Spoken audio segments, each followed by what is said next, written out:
Looking at our small town of Comet today, with its homes, businesses and bitumen road, it's hard to imagine that back in 1877 there was nothing here but trees and scrub.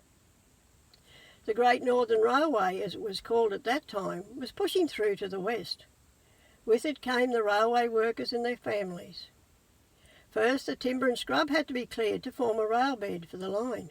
No bulldozers in those days, just plain, manual, hard work. Over the weeks, more workers arrived, forming the nucleus of a town. Dirt streets appeared, and some buildings started to go up. People squatted wherever there was a convenient space to put up their tents or slab and bark buildings. Still later, timber and corrugated iron buildings appeared. These would have been pulled down from the last town and brought ahead to rebuilt.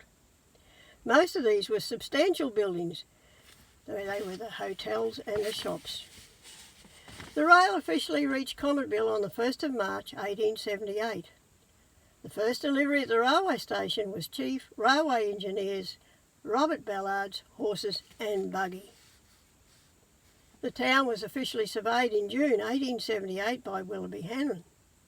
With land sales taking place later, it caused trauma to the people who had squatted on their chosen piece of ground.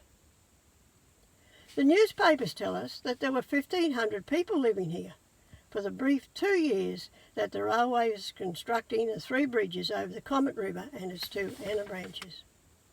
It was said that the town had 11 hotels which traded 7 days a week. Music, dancing and gambling were carried on in some of these establishments. A progress association was formed to make life a little easier for the town's residents. The school had come up the line from Dingo and had some 70-odd students and just 1 teacher.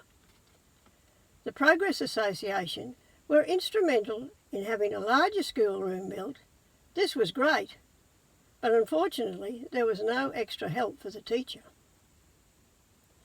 The police were housed in 2 tents, one of which was a residence and the other the office. Prisoners were chained to a suitable log to await court proceedings, which in the early months were held in one of the hotels. Later in the year, a courthouse was built and then a police station with accommodation and cells. Life was hard for these people. Fresh water was always a problem. The water was obtained from the waterholes in the Comet River. Just imagine having to share the water with all the work animals.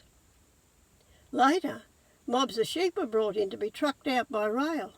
These had to be watered also.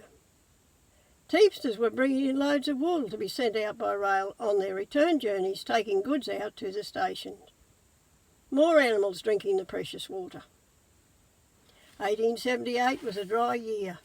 Water was scarce and not of good quality. Sickness broke out with many deaths occurring, especially among the children. However, the storms broke later in the year and alleviated the hardship. Cometville was a frontier town, and I admire those people who lived and worked here. No doubt there are many families living in the Central Highlands who would be descendants of those hardy folk who came west with the railway.